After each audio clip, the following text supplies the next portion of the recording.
Coming to you from the wild, wild western side of San Antonio, from the JD Bar and Grill mobile studios. This is the Smokin Gunz podcast. I am Philip Higginbotham. I'm joined, as always, by RC Woods. Hello. Leo Yamas. What's up, Gunslingers Posse? And a whole bunch of our favorite friends on Facebook that'll be chatting with us and talking with us as we're going live on Facebook on this Monday evening.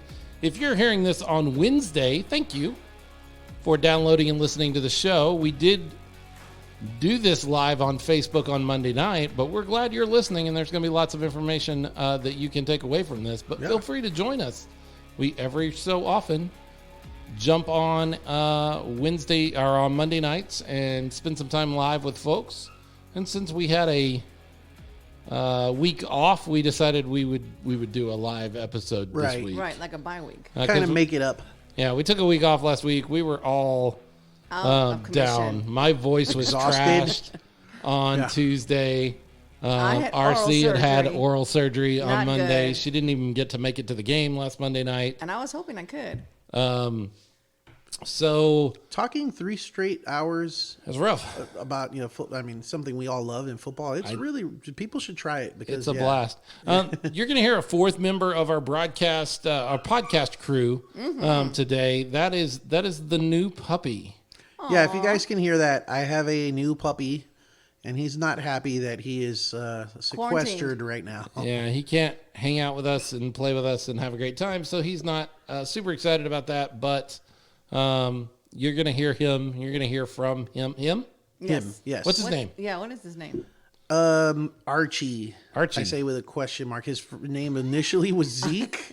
Zeke. Short for Ezekiel, and now it's changed to Archie because not come? all the kids could agree on that. I say kids, they're adults now, but the family could not agree quite on the name. So I thought it was cool. I mean, cool story because, it has something to do with, stuff I like. But Ezekiel, I was all about because I was like, cool, because I could put that Ezekiel 25:17 on his collar and relate it to Pulp Fiction and Jules. Pulp Fiction, absolutely. Yeah. Not actually the quote of the verse, by the way. Not really the verse, no. Unfortunately, I love Pulp Fiction. I was just having this conversation with my daughter the other. That's interesting. It is. Because I was having this conversation with my oldest daughter the other day. I quoted something from it, and I was like, you don't know what that's from. And I was like, and frankly, you may never know because it's a guy movie, and your mom. Not necessarily a guy movie. No, it really is. So what does that say about me if I like it? I don't know. I don't know either. But on a whole, guys like Pulp Fiction. Ladies usually don't get it. They don't understand. They don't understand. Dolores the didn't like interest. the jumping around the different timelines. That doesn't bother me. So if you're a Pulp Fiction fan and you're a lady, that's fine. Okay, thank you. That's great. But generally, I think it's more of a guy movie. Okay. I'm trying to think of what it was I quoted, and I have no idea. It wasn't Zed's Dead, but that's usually what I quote most often. I like the soundtrack. Soundtrack is excellent. Very good soundtrack, yes. It's funny. It is such a good movie that it made Quentin Tarantino. I don't think Quentin Tarantino has done much that's any good. I don't like Quentin Tarantino's movies for the most part. Oh, really? I do. I like Reservoir Dogs. Okay, yeah. And I like Pulp Fiction. And everything else, I'm like, I mean, it's not like I hate them. I don't hate Kill Bill. I just don't. I've seen them. I love Kill Bill 1. Kill Bill 2, not as good, but Kill Bill 1 I really like. Yeah, I like Kill Bill. Now, to be fair, Quentin Tarantino did direct the greatest episode of CSI that there is. It's called Grave Danger. It is a 2-hour episode. It is a double episode. It is where one of the CSIs gets buried underground. If you're a CSI fan, you know the episode I'm talking about. It is an excellent episode, and it was directed by Quentin Tarantino. So I do like that. I was not aware. Cool. And it's very Quentin Tarantino. There's some moments in it where you're like, nobody but Tarantino could do this. We are the Smokin Gunz podcast. We talk about football generally when we're not talking about pop culture and Pulp Fiction. But hey, we don't just love football, but we don't just love football. Right. We love other things too. We're well-rounded, both physically and mentally. Yeah. No I'm kidding. speaking for myself. The Smokin Gunz podcast is a podcast that deals with football more succinctly. We deal with football in Texas. Even more specifically, we deal with football in and around San Antonio. centered around the San Antonio Gunslingers of the American Arena League, the greatest thing to happen in San Antonio football ever. Mm-hmm. We are three folks that have spent a good amount of time around this team, around this organization. Yes, we have. Around ownerships. Yeah. Sure. And players and coaches. And moms. We've talked to lots of moms. Girlfriends. Friends? Girlfriends, I said. Oh, girlfriends. Oh, yeah. I thought you said friends, and I'm like, did we spend time around their friends? I guess we might have. We have tailgating. Sure. We're going to talk a lot about the San Antonio Gunslingers. We had a game last Monday, a game against the Austin Wild, the back end of a back-to-back game separated by a week of a bye week. Or like you said, halftime, right? Yeah, just a really long halftime, and we're going to discuss some of how that went. I am really impressed with the Austin Wild. Oh, yeah. I am impressed with the way that they handle business, and I want to talk a little bit about that as we move through the podcast. I told Coach Jesse, what's his last name? I apologize. Your name just escaped from me, and I say you're because he says he does listen to us. Hey, Coach. Hi, Coach. Yeah.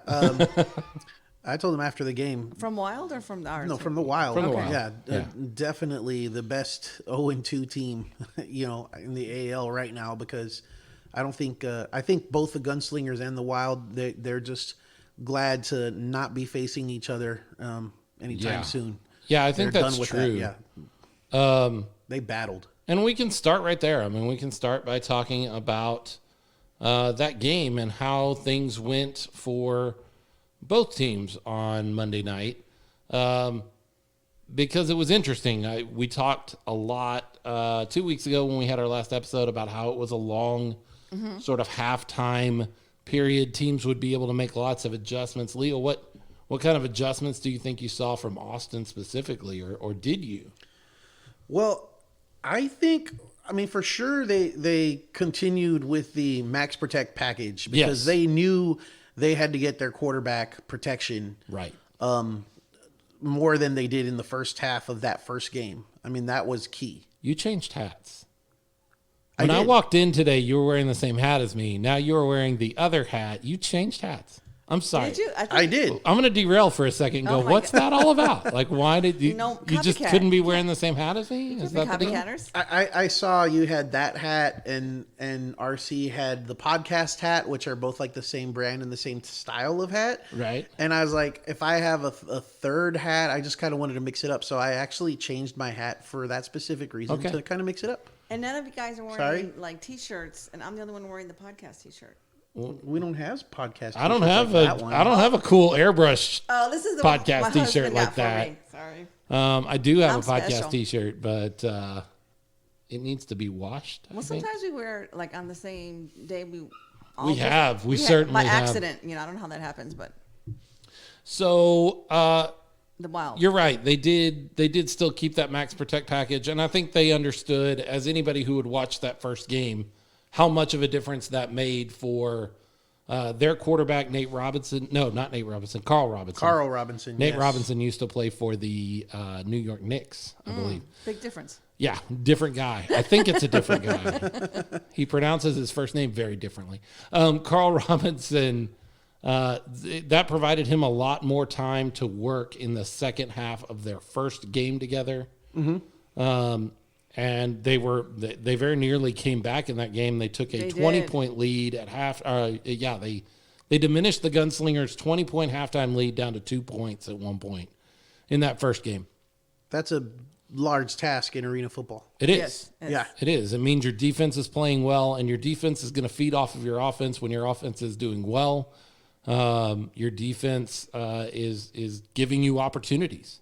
Right. To get the ball back and do some work, and they were doing that in that first game. It was really impressive to see Austin do that. And if you weren't sure if that was a fluke or not, I really feel like Austin sort of did the same thing, although it wasn't as pronounced, it wasn't as noticeable. But even in this game, there were moments where most teams would have said, okay, we're done.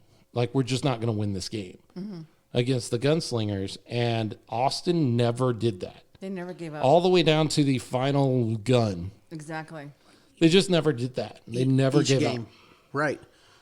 Yeah, especially with how dominant the Gunslingers defense had been early on in really both competitions. So, yeah, kudos to them. Well, I know I called them dirty when we were at JD's. You barn. did. I did, right? You did. And fairly so. They Right. kind of wore their first game. Yeah. And so I don't know if they listened or they heard me, but I definitely saw a lot more professionalism, a lot more game playing this game than the first game. I don't know. That's my opinion. From both sides, from both teams. Both teams were much cleaner. Yes, much cleaner. On the field. I'm sorry, both of the football teams were much cleaner on the field. There's a third team on the field that I want to spend some time talking about. Oh, Lord. Oh, do we have to? Huh. We do. I hope They're getting on my last nerves. somewhere along the way that our show has gotten over to the, you got to throw the flag out there. I hope But it's not yellow. I don't have a yellow one. Sorry. He can only do so much on the fly like that. All right, okay. I'm going to see if I have anything in my pockets. I hope somewhere along the way that somebody has told somebody in the head office over at the American Arena League that the San Antonio Gunslingers have a podcast. And I hope that somebody in that head office listens, because I have a message for you. Fix your reffing. Fix your officiating. And because it's not just here in San Antonio. It's league-wide. It is league-wide. It is rough. And look, I get it. You're dealing with officials who are probably doing a bunch of high school football games, those kind of things. They are going to be local area folks. You're not going to bus or fly official crews out to a lower level indoor football league. But, man, put together, we live in a digital age where you can put together some training or some information about, hey, these are the differences in what you deal with your high school football or college football games that you're reffing versus the indoor game. These are ways you can speed up play. These are ways, so it's rough. It's rough. I'll say this, like, you could kind of use that as an excuse and say, well, the rules differ from arena play versus, high school play or versus whatever else 11-man play. It does. But, and we can trash the refs because I'm sure the organizations themselves can't, because there's probably some Coach sort Louis, of fine that they'll have to pay. Coach Louis is jumping in here and saying they don't even know the rules. Exactly. I was going to say, there were things like them calling a penalty against one team and then moving the ball, spotting the ball the opposite direction. Right. As if that's not different from another league. When do you do that? Never. They stacked a penalty at one point in this last game against Austin. So it was really for the team I root for. It was a plus, but they stacked it in such a way that I was like, even if that's the case, that should be adjudicated somehow differently, because I think what they had was a in-play penalty and then a post-play penalty, and both were of the 15-yard variety, which means you lose 30 yards. That's a lot. That's a lot in 11-man football when you have to move back 30 yards. That is the field. When you have a 50-yard field, that's basically the field. And I really felt like, look, I get it. I get that they have two different infractions, but I feel like there's got to be a way to adjudicate that a bit more fairly, for lack of a better word. That just doesn't feel fair at that point to move them back 30 yards. And, they were in the quote-unquote green zone, red zone, whatever you want to call it. You're right. By the way, it's the red zone. I'm so tired of it's mainly young announcers that want to change it to the green zone because you want to go for it. It's not a danger area. Yes, it is. It is a danger area for a team on defense. Yes. That's right. It's the red zone. Stop calling it the green zone. Who thought of that? Shut up. These young guys, I don't know. It's the red zone. It's what we all know it as. Stop trying to be, hipster broadcaster. Yeah, it's not Use gonna the work. terms that everybody knows. Well, I know the first game against Wild, I called, sort of making a joke about one of the referees being like the best defense on the Wild. Mm-hmm. Now I just think, like you said, it's like a third team on the field. Like they're playing by their own rules, by their own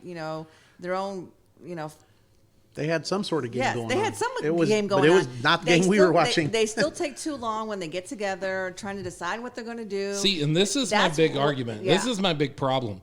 If you're going to throw flags on every play, and there was a point there, you can go back and watch the broadcast. It's very good. Drink. Very good.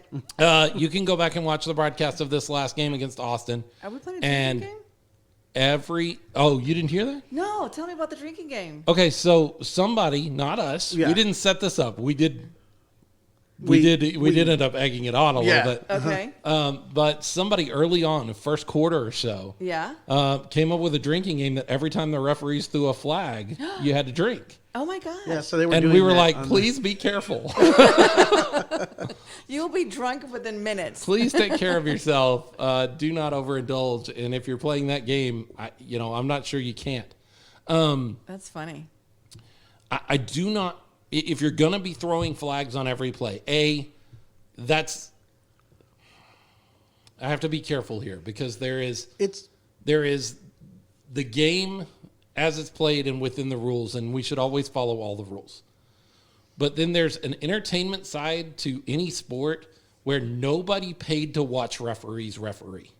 Like nobody in any sports game has ever bought their ticket to any sporting game outside of the families of officials and said, I can't wait to see how the referees call this game. Right. Well, Alba, this is what I do. She says, Phil's bringing all the energy. I'm doing what I do, and I'm really upset about the officiating. And it's not just in our games. If it was just in our games or against the Gunslingers, you could call me a homer. I watch AAL football because I have a vested interest now in the league, and I have seen the same problem all over the league. And they need to fix it because it takes people out of the game. When you're throwing a flag every play, it takes people out of the game on some level. Does that mean you have to let certain infractions go? Well, let them play. Let them play. It's disruptive. Let them play football a little bit. Exactly. It's disruptive to the flow. It really hurts both teams. Coach James Stolt is saying, in his comment here, he said it hurts both teams, and I can't agree more because it disrupts the flow, but in traditional outdoor football, at least when they throw a flag and they have to, discuss and figure out what it is they're calling, the clock stops. So in the AAL rules, it's a running clock. So not only are they disrupting the flow for both teams, they're also I feel like and again, really taking away from the game. Interfering with the game, exactly. Again, it's different in different games that I've watched. Some games they will waive and take an official timeout anytime they need to huddle up. That's not any better. Like at least you're saving game time at that point, but you're still stopping everything down.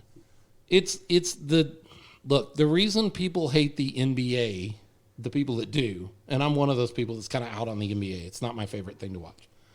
And the reason for that is you're a Mavericks fan. Well, there's that. And so for a few years it has that. Since 2011 when we won our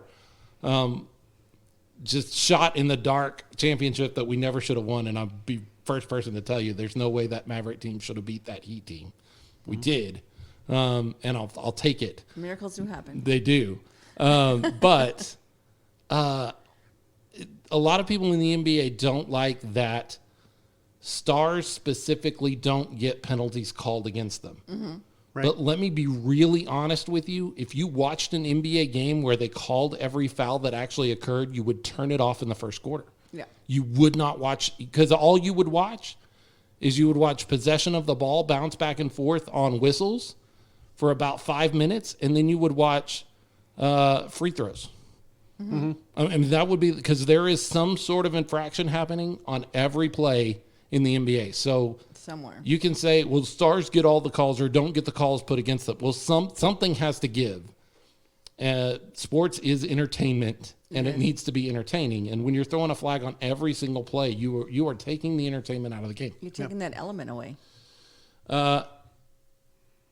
Yeah, I like that comment by James. What did he say? Running clock, and we still somehow how do we do that? We still manage to have 3 or 4 hour games. Right. Well, and again, that's because officials are stopping. And again, this is not just our games. This is not against the gunslingers. If you're in the American Arena League offices, there are easy ways to do this. The easiest way to do it is to present or to put together and produce about a 25-minute video of the biggest differences or the biggest changes or different rules, because there's some different things about indoor football as opposed to outdoor football where you're getting most of your officials from, or things specifically in the AAL rule book that you need to highlight. Just like every league year the NFL goes in and says these are points of emphasis, there are points of emphasis that 11-man referees need to know coming into your game. Yeah.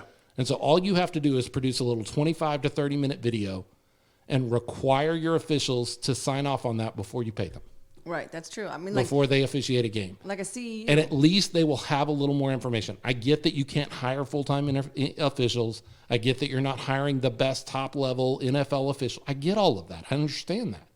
I get where we are in football, but there are ways to handle the problems that you have in your league. Handle them. Because it's taking people out of the game and it's causing issues. Yeah. And maybe that needs to be the end of my soapbox. It probably does, because we could all really, because there are some great things about the American Arena League. Mm-hmm. The running clock up to the final minute of the quarter or half. Is it half? The final minute of the half. Yes. Okay. And then the rules for the clock management at the end of the half are some of my favorite things in football. I wish it would make its way through all levels of football. Positive yards, yep. Mm-hmm. Yeah, requiring positive yards to keep the clock running. Eliminating the kneel down is one of the most important things that I think football could do to make the sport better. You hate that. I do. I hate the kneel down, and I love the idea of still having to do something to keep the clock running, still having to accomplish something to keep the clock running if that's what you want. So fix it, because there's good things about your league, and you've got a lot of football fans in all over the country now. Here in Texas, all the way up the East Coast, over in Chicago, you've got lots of football fans, and you've got potential for more in the communities that you're dealing with, but I guarantee you're going to hit your head on a ceiling if you don't fix your officiating. Right. You're going to have problems if you don't fix the officiating. It's a problem, yes. It's an issue, and it's an issue in every game I've watched. I've watched games in Mississippi. I've watched games in Chicago. I've watched games, just all the time. Yep. Flags hitting the field and then taking 20 and 30 and 40 seconds and 2 minutes to talk about what the flag is and how to adjudicate it. They need to know what they're doing better. Right. That's the thing that and that's on the league. That aggravates me the most, when they're just there talking and talking and talking. Make a decision and go with it. Austin, and we talked about this in the first game. It was very obvious in the second game. It wasn't as there's not things you can point to in the same way, but they just don't go away. Like, there's no point where you can feel like you've put Austin away. No, they don't. Yeah, there's no quitting them. And that's gonna end up being better for them as the season goes on. I'll tell you, I'm very glad that we were their first 2 games, because I really think they have potential once they figure out their identity a little bit to be really good. So I'm kind of glad we got them early. I see this a lot in high school football a couple of years ago, this last year that we played. Lavernia played Navarro, and we were their first game of the season coming off COVID issues. Oh, gosh. And so we won. We beat them. We beat them pretty severely, if I remember correctly. Navarro went on to be a very good team. We were just lucky that we got them early in the schedule, and I feel like Austin's that kind of team too, where I think we're kind of lucky we got them early in the schedule, because once they figure out some of the things they want to do and some of their identity and who they are and what weapons they have, because they've got some good guys. Darius Dorsey bears mentioning that he got injured. Yes. My understanding, I read it was a concussion. Yes. Oh, wow. Yeah. That's what I heard. I'm no doctor. I don't know, but that's what I hear, is that he sustained a concussion. I think he's okay. I think he went into concussion protocol, and he's going to be okay. I know that was a scary moment for a lot of folks, and we didn't have a lot of information during the game, because it's always scary when they're carrying the player off the field, no anytime. matter what. It doesn't matter what uniform they're wearing at that point anymore. That's a scary moment. One of the things that drove me crazy and makes me hate the Philadelphia Eagles fan base more than anything was when they boo? No, they cheered when Michael Irvin went down on the field once. Oh, that's horrible. In fact, it was the play that ended his career.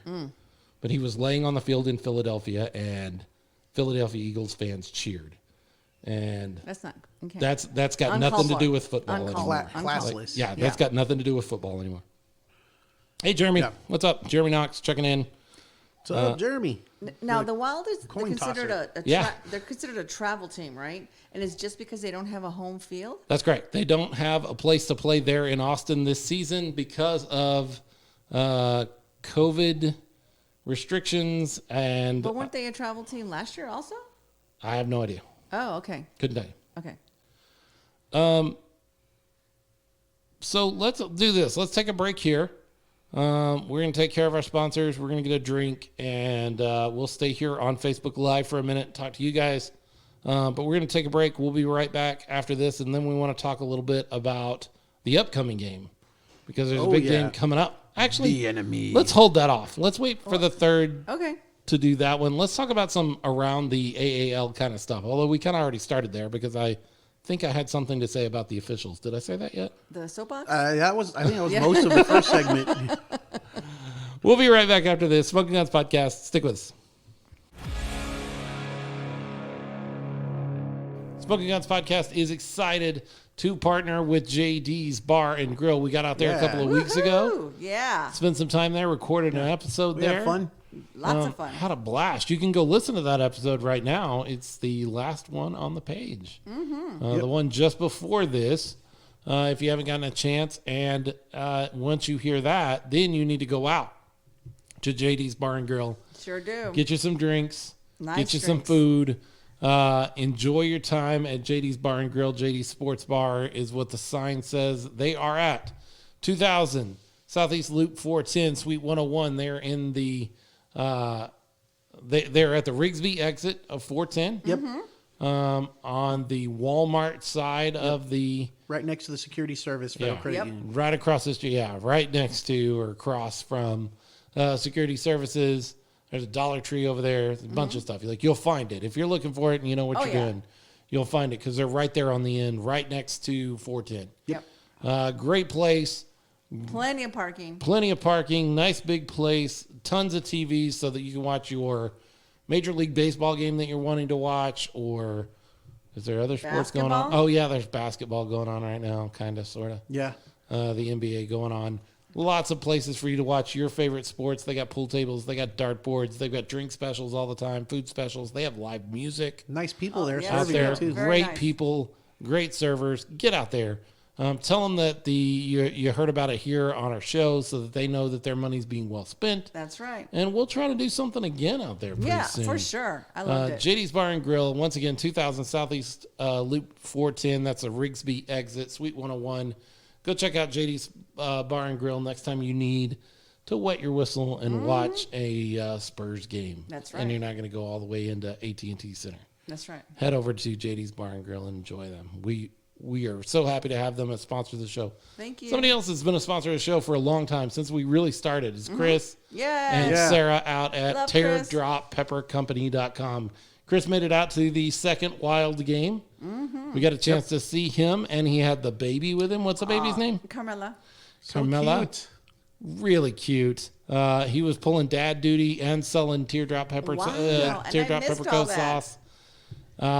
Go try this stuff. If you haven't had a chance to try it out in the last 2 games, he's been there. He's been offering samples. It is amazing. He's got his Golden Habanero, his Supreme Serrano. Both of them are excellent. You can go online to teardroppepperco.com. That's right. Do it right now. You can use the offer code ARENA, ARENA, save 10% on your order, and you can get that stuff shipped out to you. He ships it fast. He'll get it out to you, and you want to order plenty. That's right. Yep. Don't just order a few bottles. And don't wait for him to be back in town. He's been at the last 2 games, but don't just be like, hey, I'll pick it up next time he's out at a game because he may not make it out to every game. We don't know when he's going to make it back, right? He's going to try to make it out to as many games as he can. He was telling us that he wants, but he's a dad of a brand new baby. And his wife travels some for work. So she was traveling this time and he brought the baby out. There's no guarantee that's going to happen next time. Come on, people. Just order it. If he can come out there with the baby, right? And it was great to spend some time with him. He is enjoying being a part. You know, he said that the Austin Wild has reached out to him and said, hey, you should sponsor our team as well. What? No way. How dare they? Yeah. He said no. He said no. And he's a from gunslinger Austin. guy. He's a gunslinger. That's right. So he's part of the Gunslinger family.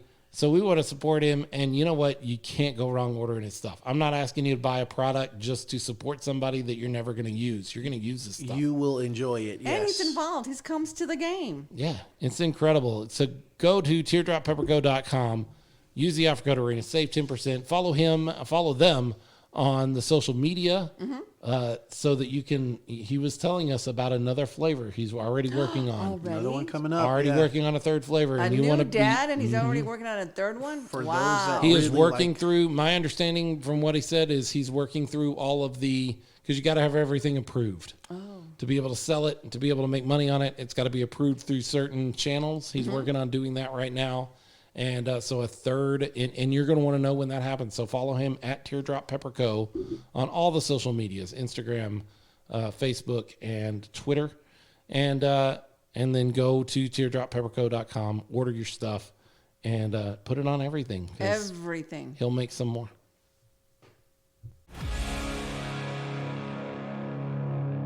Smokin Gunz Podcast, Philip Higginbotham, R.C. Woods, Leo Yama, sitting around the table talking about football. We just spent an extended time talking about some NFL issues and some history of the NFL. Yeah.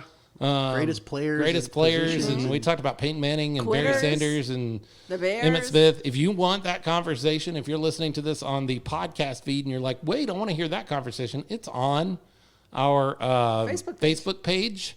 You can go listen to all of that conversation. But you missed it. If you're listening to the podcast, you missed it because you weren't with us live. Now go back and listen to it later. Greatest gunslingers players of all time. All of them. They are all the greatest at their positions. Yeah, because it's the first season. Yeah. You can definitely make that argument. We can make that argument. Let's talk a little bit about gunslingers because we talked a lot about Austin and we talked a lot about the third team on the field, the referees. Boo, they suck. Yeah, they're my least favorite team right now in the AAL. So are they 4-0? If you hadn't put that together. Well, let's talk a little bit about the gunslingers. Who is we're halfway through the season now, believe it or not. Who has impressed you so far? Both of you. Who wants to go first? You want to go first, Leo? I can go first. Okay, I'll go second. I mean, there's been guys have had different moments in different spots throughout the games. For sure, but there's got to be folks that you were like, I had no idea that they were going to show out the way they did. Yeah. No, I got to give it to the defensive backs. Okay. Those guys back there. So you're talking about Darius Banks. You're talking about and Ali. Yeah, Jaleel Ali. Island Ali, as they call him. Yeah. I saw that. Yeah. Those guys have been really solid. Cody Brooks has been really, really impressive each and every game. I think if you're consistent, the one consistent guy that I've been like every single game, there's been at least one or two plays where I've been watching up there and gone, ooh. Yeah.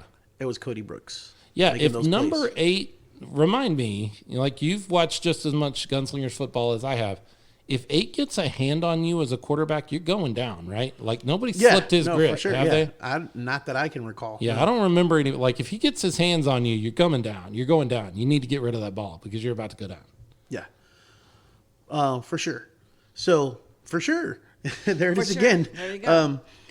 Yeah, so I would have to say Cody Brooks as far as consistently, although those DBs, nothing to take away because they've been pretty consistent too. It's just been who's been coming up in the clutch. Defensive coordinator James Stoltz checking in on Facebook Live. You've talked about his defensive backs. You've talked about his linebackers. He says, hey, don't sleep on that D-line. Yeah. Because Eric and Jonathan both have 7 sacks or more. And they've been playing incredibly well too. Jonathan Taylor and Eric England both getting some disruption in the backfield. Certainly the first half of that first wild game, man, that was Fun to watch if you were a Gunslingers fan. Probably not as fun to watch that first half if you were an Austin Wild fan, because Carl Robinson just couldn't do anything. He could not set up and find anything down the field. He didn't have time. Yeah, no, and he's a he's a runner by design. Like by his skill set, he likes to take off and run. We critiqued him a little bit, and I think everybody noticed that he tends to key in on his primary receiver, and then that's it. And then he's done. He's got to run. Right. So I think a lot of that leads to some of those sacks. So not taking anything away from those D linemen, but keeping those wide receivers in check and guarding them, especially in this type of game, that takes a lot of effort and a lot of skill. So that's why I called them out first, besides the D line. But the entire defense, we've said over and over again, has been very, very impressive. Good job to James Stolt on that. Yeah, the defense has looked really, really good. On the offensive side of the ball, Lorenzo mentioned number 88. That would be your boy. Yeah. Talk about yeah. This is your opportunity. Well, I've talked a lot about beat Joey the horn Fisher. for Joey Fisher. I'm giving you a chance to do that. Yeah, well, I mean, I told you what I saw him in practice, and he's come out on the field, and the last couple of times he's shown, he's big, good hands, he's fast, strong. So I mean, he's definitely a weapon. They've got a lot of weapons at wide receiver. Yeah, they do. Yeah. Well, speaking You of, can never have too many weapons, I don't think, but it feels like there are guys, like I can't imagine, you have to have a set of guys as your weapons on this team that are selfless, because there's going to be days that they don't touch the ball that much because somebody else is just playing great. What were you going to say? I was going to say, for me, the player that stands out, just because he doesn't, for me, look like the typical football player, Bustamante. I mean, he gives 110%, and half the time I don't even see him on the field. I mean, he's so fast. So I was going to actually mention, like, who are players that you can't wait to see in the second half show out, because they have some ability, but you just haven't seen as much from them as you may have hoped, and Chris would have been on that list for me. Oh, okay. Like, I think Chris is a scary weapon. Mm-hmm. He's got speed and toughness that I don't think you find in guys his size very often. His size is very, misleading. But I'll be really honest with you. I don't think I've seen, and I really honestly think, and Coach Herb could maybe get mad at me for saying this. I hope he doesn't. I don't think that they've found a way on the offensive side to use him really, really well yet. Like, I think there is a way to do it. I'm not sure they've hit on it yet. Okay. And then the other player that for me, the offense is a work in progress. So, sorry, I was just finishing that thought. We have a lot to talk about. No, so for me, it's Manning. And the reason I say that is because I've seen him in practice, and I see how high and how far he can kick that ball, but yet he's able to keep it in restraints in the arena. I don't know how you do that as a player. Like, you have the power and the strength to, do it 2 or 3 times further, but you don't. Yeah, Manny is an interesting guy for a couple of different reasons. We didn't get to see him for the first 2 games. Right. Because you had to go get married. Honeymoon, or whatever. Something. And that was more important than playing football for something. No, Manny, seriously, congratulations. Don't hurt me. But he has got an amazing leg. Yes, he does. And unfortunately, because of where we play, which, hey, everybody's got to deal with it. Mm-hmm. Opposing kickers have to deal with it. So does Manny. You don't get to see some of what he's capable of. Like, we've seen him at practice. Oh, yeah. Do amazing things. Amazing. And he just can't do that the same way. Yeah. Yeah. Lorenzo Carrion said a little while ago that he commented number 15. So he's talking about Khalil Rashad. I mean, that just goes to prove my point that it's hard to single out any one person, because there's just been so many different moments. Right. And he said Rashad's been, Khalil's been amazing at times. And then after that amazing performance in the very first game, you could see he's being double teamed after that, because defenses are keying on the guy. So, but with the deep wide receiving crew that the Gunslingers have, they've been able to, capitalize on being so deep at that position. Yeah. And Lorenzo's my dance partner. I missed him on Monday. Yeah. That's for you, Lorenzo. And he was talking about somebody's restaurant on Old Highway 90. Oh yeah, remember we went to Golfo de Mexico. Golfo de Mexico. That's right. Restaurant. Yeah, Lily's sister. We did a couple of shows from there. A couple of, was it last summer or the summer before? Yeah. We went over there and did a show with John. When y'all were, when y'all were doing the command post. Yeah. Sans Phillip. Back when Phillip had to quit. We're doing the college football stuff. Yep. I watched some of that. That was cool. It was a good time. So let me ask that question. Chris would be in that list of folks that you haven't seen what you thought you might have yet, and you're really interested to see them just kind of ball out in the second half or figure things out or get things going. Chris would certainly be on that list. I have some other players too. How about you, Leo? Anybody you can think of that you feel like they've got another gear you haven't seen yet? You're excited to see that happen over the second half of the season? It's really going to depend on game situations, but I would definitely agree with you with Bustamante.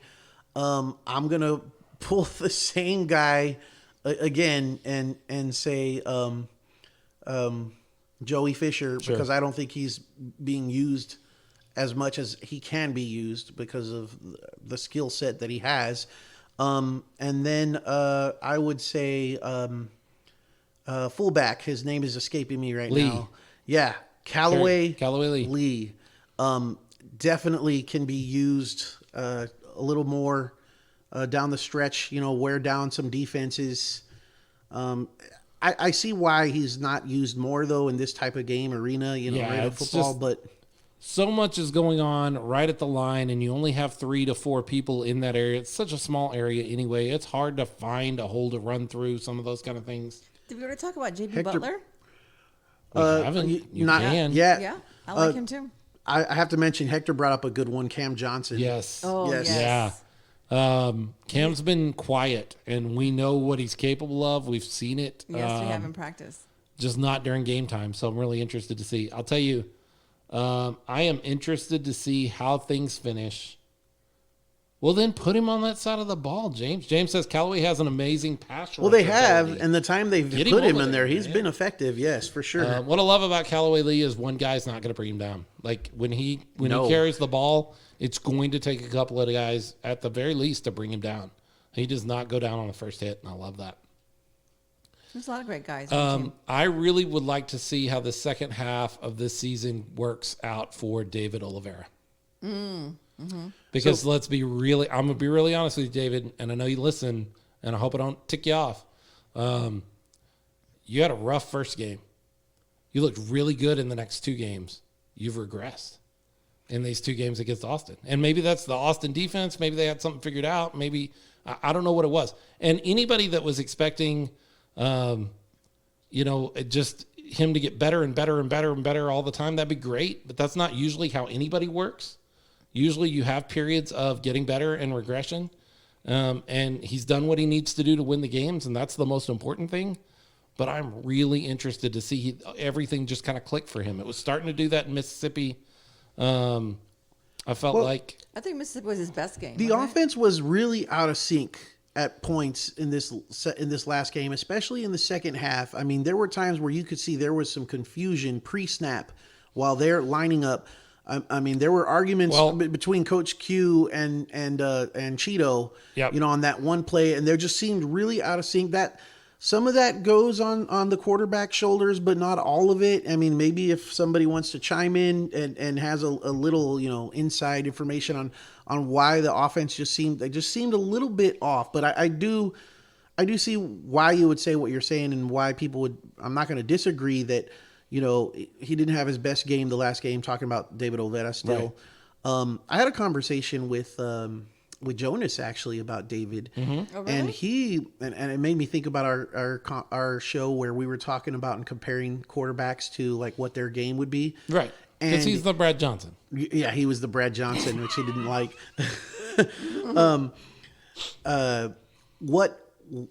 Jonas called him the gunslinger. He said, David Olvera reminded him of the gunslinger, where he's gonna make some great throws, which he has made some great plays. Throwing the ball where you looked at like, wow, that was a great pass. The receiver. That's also really good plays by the receiver. But sure, you take the bad with some of the good, because he's made some questionable throws, questionable decisions, And he said that's just kind of what comes with the territory when you have a guy that's willing to take some risks out there.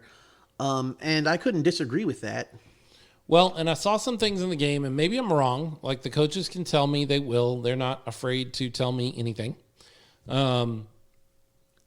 I saw moments in this last game where they may have needed to trust David more to play his game. Uh-huh. Like, they need to take the training wheels a little bit off a little bit and say, we trust you. And realize that trust is going to be, sometimes he is going to make that bad decision because those kind of quarterbacks do that from time to time. But there were moments, and I saw David get very frustrated a couple of times with coaches, and I saw him come back to the sidelines at one point and say, I saw it, leave me alone. They were telling him about some sort of coverage or some sort of package that they didn't think he saw, and he said, I saw it. Y'all need to leave me alone. Let me do my job. Let me do what you're letting me do. So maybe they need to take training wheels off of him a little bit and trust him a little more. That could be it. But I'm excited to see the second half of the season and see how it looks for David, because I think he's got potential to be a really solid leader for the team and quarterback for the team. At this point, there is not necessarily a number 2 behind him. Like, we have some guys that can play quarterback, but Nate Mace has moved on, and they haven't really replaced that yet. I think they're working on it yet, yeah. So he's the guy. Lamar Brooks says it's footwork. That's his explanation. Jeremy says, what happens if David gets hurt? Well, we do have some guys that are capable of stepping in and taking care of things, and then there would be a scramble for the next game, I think, to figure out what you're doing at that position. But we have Armand Lott started out as a quarterback for this team.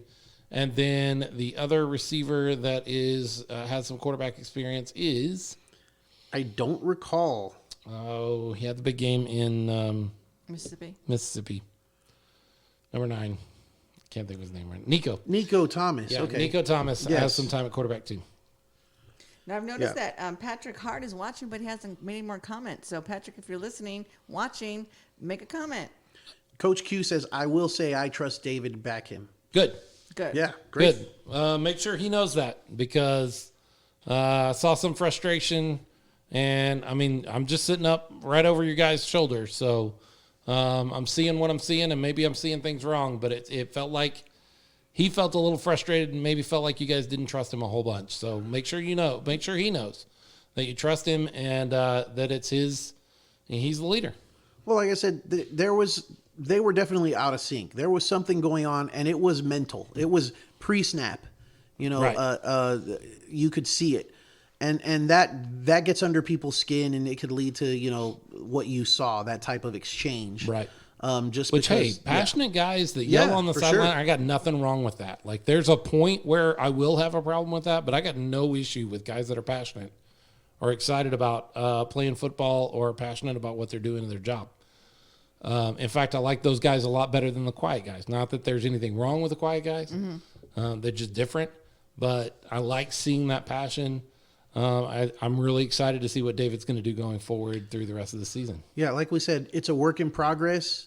And once they get clicking on all cylinders with all the weapons they have, it can be really, with as stout as the defense has been, and then you add the full potential of this offense with the talent they have on that side of the ball. I mean, look out North Texas. Look out everybody in the AAL. We definitely have a lot of talent. Speaking of people around the AAL, so we've talked a little bit about the Gunslingers. I want to talk a little bit about some things going on in the American Arena League that don't have to do with officials, because I think I mentioned something about officials earlier. Did you remind me? Just a tad. Did you? I think you said they sucked. I don't think I used those words, but it certainly came down. That's a much more succinct way to put what I said. They're on their own team.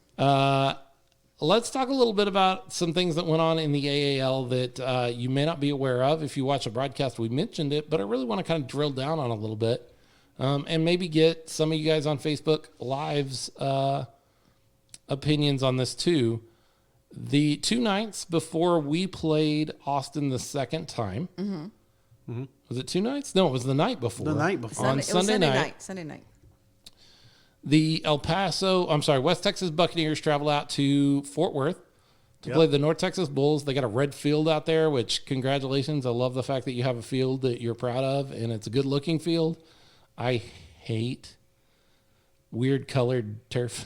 Like, I don't like the gray turfs. It's not bad. I don't like the red turfs. I don't like the blue turfs. I certainly didn't like one blue turf I saw this year. We don't talk about that. We don't talk about that. But The patchwork. they have a red field, and then they have some dasher boards that I'm really a big fan of because they're inflatable dasher boards. The blow up ones? I think that the setup and the safety sides of those are really good. I'm a big fan of that. Leo is not. He doesn't like it at all, actually. I don't like them. It's football. It's like replacing the shoulder pads with floaties. You know, that's just kind of the sense like you're softening up things too much. No. And then not to mention, you're supposed to have fans right on the other side of those dasher boards. Right. You can't do that with those inflatable dasher boards because they much like the El Paso offensive line, just fall right over and back, and they'll just roll over onto the fans. I didn't like them. I like our dashers. They kind of get people more involved when they crash into them, and people are flying all over the place. Parents are trying to save their kids from being destroyed. Yeah, I like it. I mean, I like them. It's fun. I think the safety issue or the safety aspect of them is amazing because you're not going to have anybody get a concussion from going into one of those walls. Like, that's not going to happen. I get that. I do. And the ease of setup, like the fact that you just set your blower on it and blow it up. It's going to take 10 minutes. Easy. Sure. Easy nothing. For sure. We'll get inflatable shoulder pads soon. James Stoltz says our dasher boards are amazing. I like them. They're all right. I wish we could complete the full ring around. It would be nice if they went all the way around the end zones. But I understand what the issue is with it, and it just is what it is. But I would love to see it complete all the way around. Ask Jeremy what he thinks of our Jeremy's dasher boards. Plenty of time on the dasher boards. He's the one that saved his child. Jeremy, what would you think of those floaty dasher board in front of you? There you go. I'd like to know. Let us know, Jeremy. So there was a football game we were talking a lot about, and we're going to be out there, we being the San Antonio Gunslingers. I assume we'll be out there. We'll see what happens. June 5th, I believe, is our game in North Texas, final game of the season, regular season. Sounds right, yeah. Yeah. Going to be a big game, and we're going to talk more about North Texas here in a minute. Let's see. Hector says those inflatable dashers are supposed to be a Velcro together, and then they have the field placed on top of them. They didn't do that. Oh, okay. Interesting. There was a game on that field, sort of. And when I say sort of, I mean the North Texas Bulls took on a team that was wearing a group of guys that was wearing West Texas Buccaneers uniforms. But if that's the team they're running out there, I have questions. Why? It was like watching a high school team play a fifth grade team. It was two different classes of football teams. Got it. Yeah. To the point that we were hanging out at the team dinner later that night or maybe it was the next day at the game, and I said something to Hector and Jason, and I'm like, hey, when West Texas comes out here, why don't we let a couple of players go broadcast the game and activate me and Leo? Because I know I'm way past any athletic prowess I may have ever had. I think I can play against those guys. Okay. You heard it here first. We're not going to. That's just not going to happen. I didn't go that far, but Phillips going in. I did say on some plays it seemed like you could have just put a post on each end and tied a streamer across. Their offensive line was just non-existent. It just wasn't. It was non-existent. In fact, their quarterback got hurt early in the game. Collarbone injury, it looked like. The game devolved into just a one-sided beatdown. Oh, that's right. And that's bad. I mean, it was 66-0, middle of the third quarter, and that's bad. And then things got worse. Then they called it, right? So here's what happens. At 60-0, El Paso or West Texas throws an interception that turns into a pick six. The North Texas Bulls return the ball into the end zone, and before they can set up for an extra point kick or a 2-point conversion, West Texas players walk around with 5:31 left in the game. They shake hands with the North Texas Bulls players, and they walk off the field. I know. Quit. That was horrible. They quit in the third quarter. And so this is what I want to drill down on for a second. This is professional football. You don't do that. Yes. This is professional football. Professional organization. People are playing to watch these competitions. People are paying to watch. Yeah. Did I say playing? You did. Paying, yeah. You did. Well, some people are playing, but This is professional football. This is not semi-pro football anymore.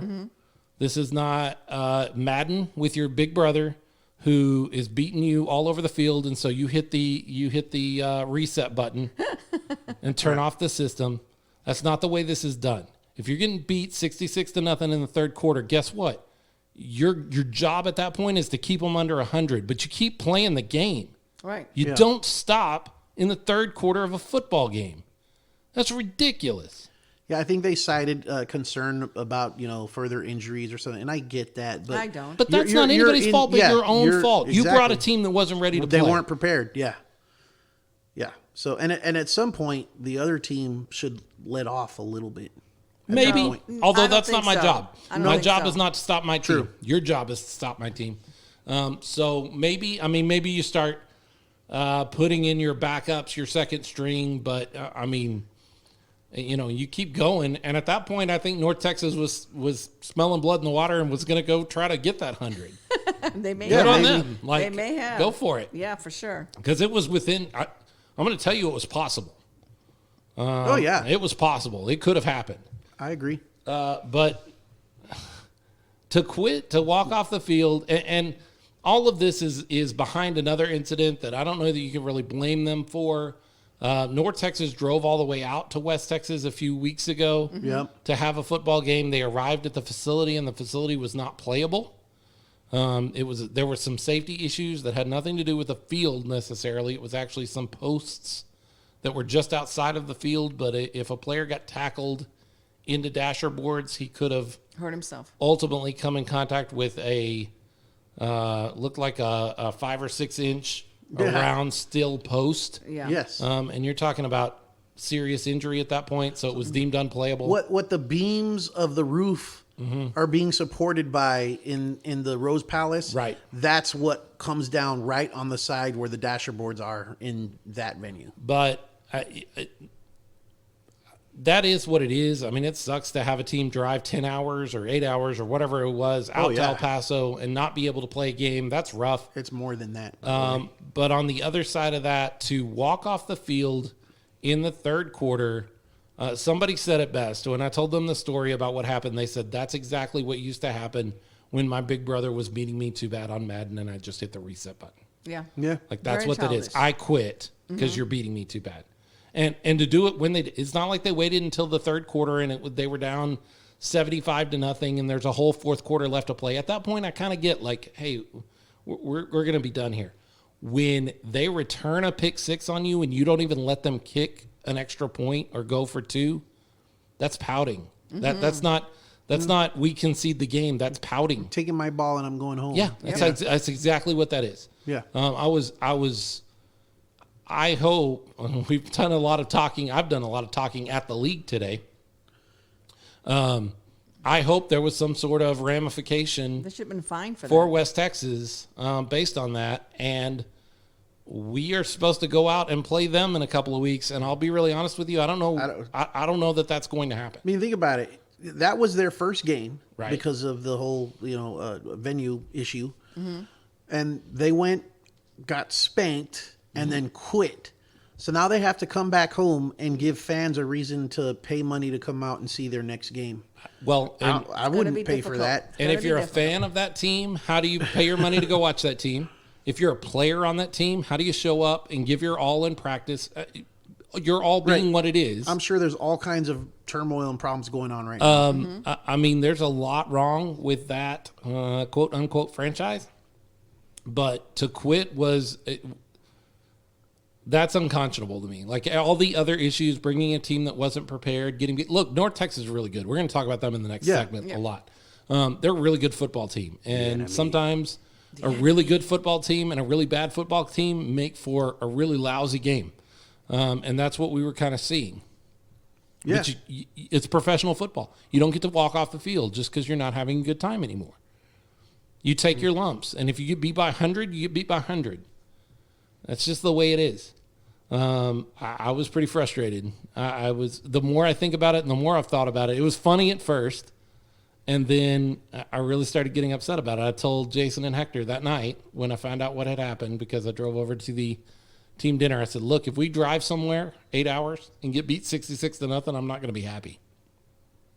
If we drive somewhere and get beat 66-0 and you guys quit in the third quarter, you need a new podcast guy, because I can't defend that kind of behavior. There's nothing I could say on a show that makes that okay. Like, there's nothing we could say.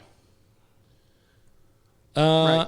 I have a question. I get that. Go for it. When you said that if you could come in and play for the Gunslingers, what position would you play? I think my preferred position would be. And I'm going to ask Leo the same question. You were talking about that O-line, so I'm assuming D-line. Against those guys that you're. I think it would be clipboard holder. Yeah, I mean, against West Texas, I think it would be like D-line. I might even get me a sack. No, I'm joking. I know you are. I couldn't. I'm not conditioned to the point where I could play. Just because, what position would you want to play? Fullback. Coach Q says fullback. Coach, I love that you think that. I love that you think I would even be capable of that. I don't know. I honestly, like, Coach is joking. I sure hope. But I've always felt like if I could play anything, it probably would have been some sort of behind the line running back sort of position, fullback, or a running back kind of position. Coach Q called it. Mm-hmm. I've always had, was not anymore now that I'm reaching past 40.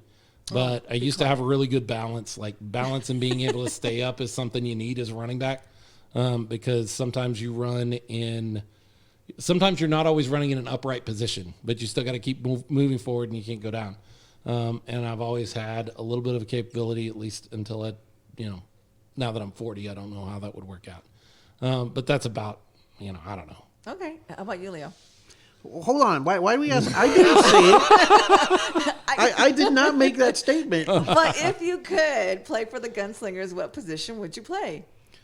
What position do I qualify for? Being fat, having bad knees. Minus all that. Oh, like if you were fit. So and back in the day. Back in the day, and there were tryouts for the Gunslingers, what position would you try out for? Back in the day. Okay, this is not a lie. Back in the day, I was actually told that I would make a really good tight end or offensive lineman in high school. I can see that. And I told you my story about playing and then not playing and why I didn't play. But when they were trying to talk me into playing, that was their plan for me, making me either a lineman or a tight end. Gotcha. Because I had good hands. Coach Q would put you on the D-line. They put me on the D-line. That's what it seems like he says. I mean, that sounds like more fun to me because I could be nasty. Okay. But, Nasty. We got to take a break in a minute, but since she did it to us. Oh, my gosh. Head cheerleader. Head cheerleader. That's right. Wow. Not just a cheerleader. But the She's head cheerleader. Head cheerleader. You notice neither of us said quarterback. Oh, well. You had the chance. Oh, I don't want to be quarterback. Heck no. I think you Big would, props you to would you, be David. You would get mad at everybody if you were a quarterback. I get mad at everybody anyway. I know, get mad that's at what I'm everybody saying. else, the broadcaster. We're going to take a break real quick, and we'll be back right after this. We're going to talk some about North Texas coming to town here in just 7 days. Yay! And we're going to talk about that and what we expect to see, what we hope to see. Stick with us right now, right here. Smokin Gunz Podcast. We'll be right back after this. Smokin Gunz Podcast is excited to offer you an opportunity to be part of the team. That's right. We need you. We Come on, need you to be part. posse. Our team is growing, but we Join have us. room for you right now. Definitely have room for There's you. a couple of different ways you can join the team. You can go spend 5 and 6 hours at the game working, like we do. could. Yeah. I don't know how many of those slots we have available, but we could certainly have you pull some cable, and we could There have you you do some of that kind of stuff. Or you can do it way easier. You can join our team on Patreon. Easy breezy. Go to www.patreon.com/SmokinGunzPod. That's smoking no G, guns with a Z, POD. and support the show at the $5, $10, or $20 level. Really easy. They set you up. It comes out each month. Don't even notice it. Yeah, you don't. You really don't. I'm supporting a couple of different artists and things on Patreon. I don't even notice it when it goes. And you can support us on Patreon. We will give you a mention in the show. That's right. We'll give you priority when it comes to SpeakPipe. We'll get you news and information as we have it. We haven't had a lot of that hasn't gone out immediately to everybody. But as we get that information, you'll be the first one to know. More than that, you'll be helping us make the show go, and you'll be a huge part of our team. That's right. Yes. We need you. Go to www.patreon.com/SmokinGunzPod. Sign up if you're able, and come be part of our team.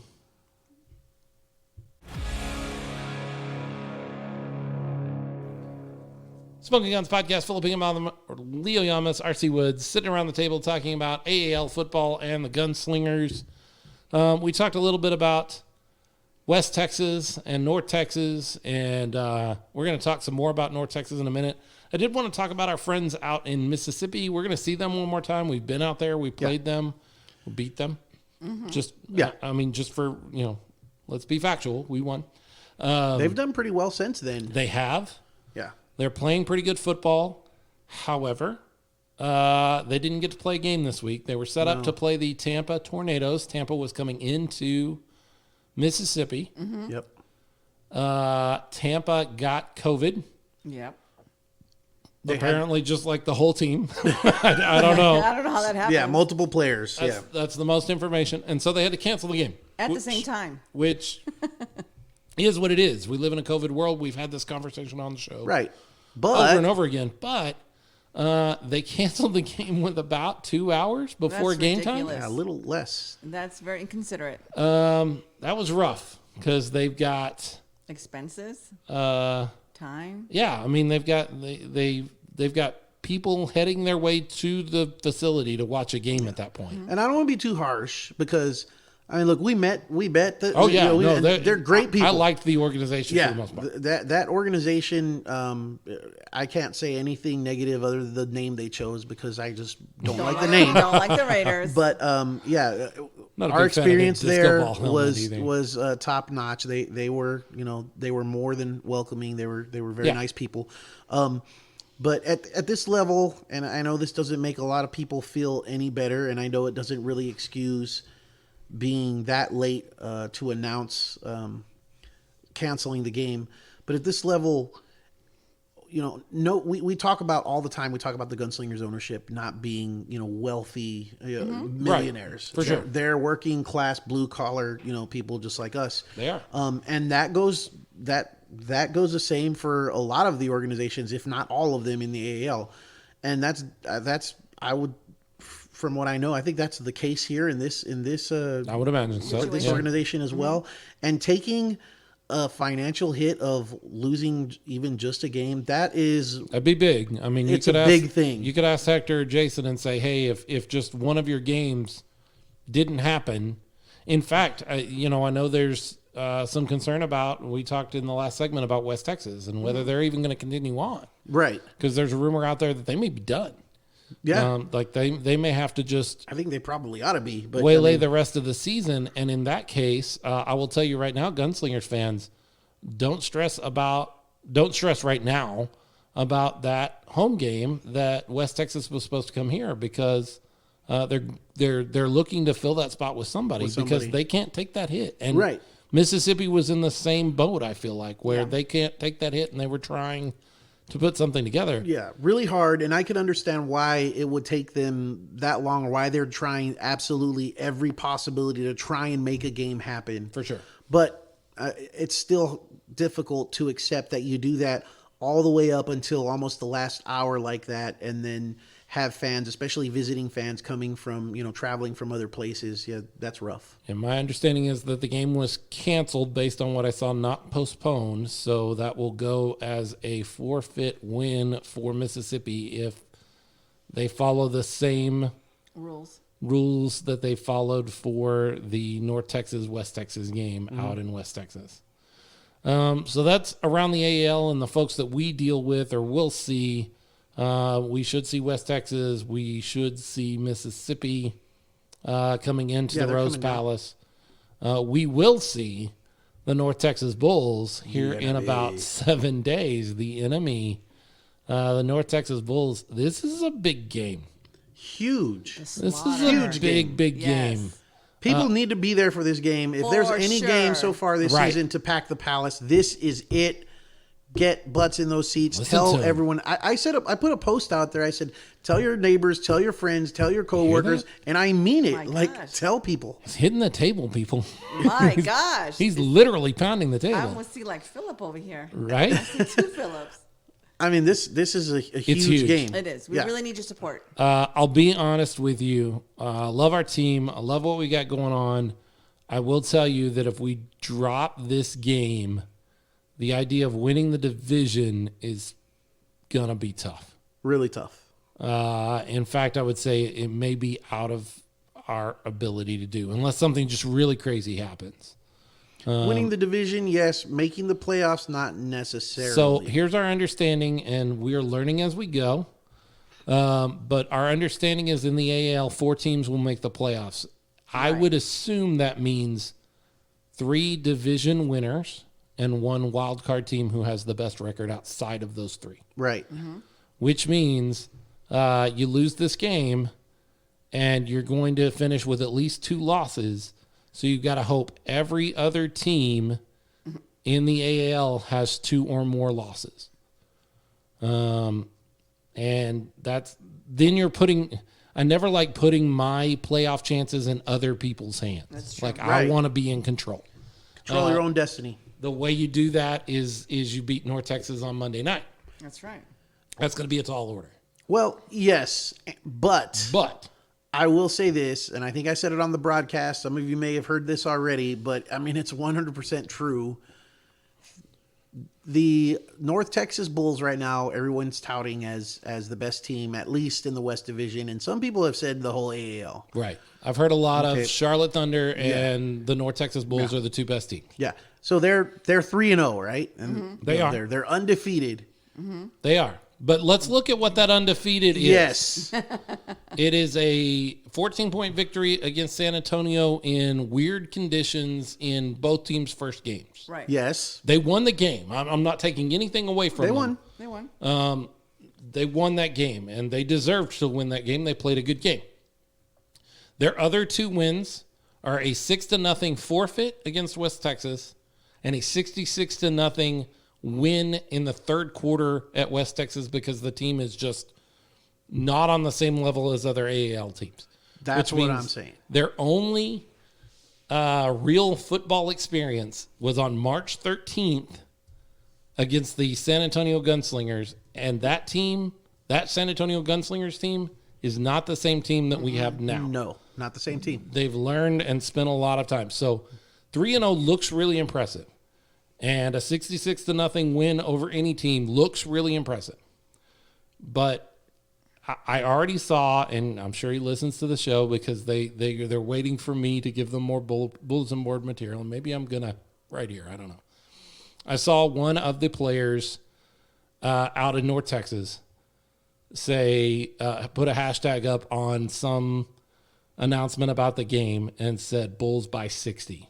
Yeah. Oh If you honestly think that North Texas is going to come in and beat the San Antonio Gunslingers by 60 points, you're dreaming. Bring it. You're dreaming. That is overconfidence on a level that you need to understand. This is not the West Texas Buccaneers. And then the points that the same guy, the points that the Gunslingers scored against Memphis and against Wild, they're like, haha, that's not enough. Right. Well, yeah. Did you guys play against the defenses that the Gunslingers have been playing against these last 2 games? Of the teams. When you played West Texas, I don't think so. That was a different caliber of a team. I mean, they've played 1 game since March 13th. Yeah, the Gunslingers are battle hardened at this point. They have a lot more experience.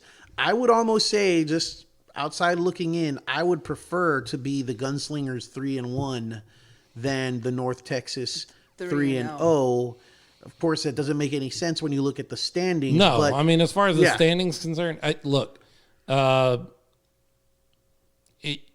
that player I'm not even going to say his name. I will have to say his name on Monday night a lot, I think, because he's a pretty good guy. He's a pretty good player, and I think he's a good guy. He's excited about his team, and so he's going to talk some trash, and that's great. That's do football. what you do. That's football. But on the other side of that, if you honestly believe that your team is so good that you're going to walk into San Antonio and take this game by 60 points, go ahead and think that. Like, that is your prerogative.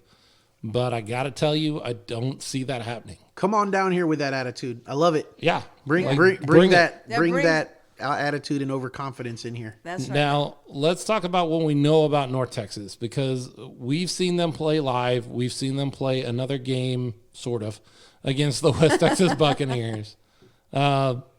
Here's what we know about them. They have an incredibly stout offensive line. Big dudes, yeah. And Big. those guys protect a really good Quarterback. veteran level quarterback. Yes. Maybe the best quarterback in the entire league. And now I'm by blanking some on his people name. saying. I should have pulled it up. Right? He's wasn't he the? Yeah. I mean, the Help us out, James. the I know you know Ferrante. his name is, but yeah, I'm trying to blank here. Yeah. We've been playing the Wild for so long. Right? It's Carl Robinson. That's the quarterback we've played. Yeah. It's got to be that guy, right? He's impressive, though. He is. He's impressive. They've got an impressive team. I don't want to take Kent. Thank you, There Coach you go. Q. Yeah, Jonathan Kent Yep. Jr. And Jonathan Kent Jr. is a solid quarterback. In fact, I would say he's more than a solid quarterback. He's a veteran quarterback, and he plays like a veteran quarterback. He makes good throws.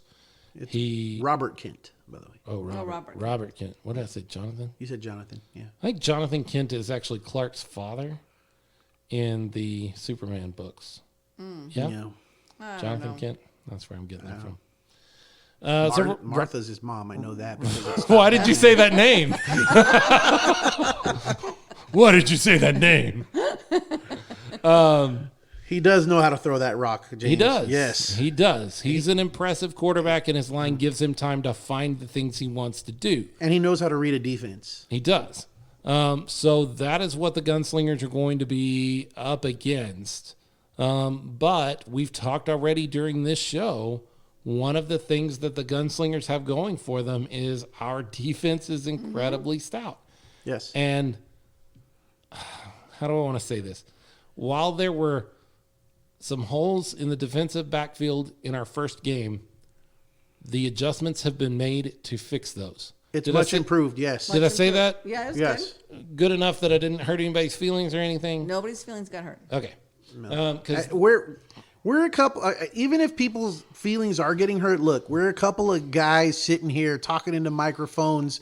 You know, Right. It's just our opinion, and That's true. we're, you know, if you're getting hurt by what Philip Higginbotham and Leo Yamas Right. are saying, or Toughen RC Woods, then yeah.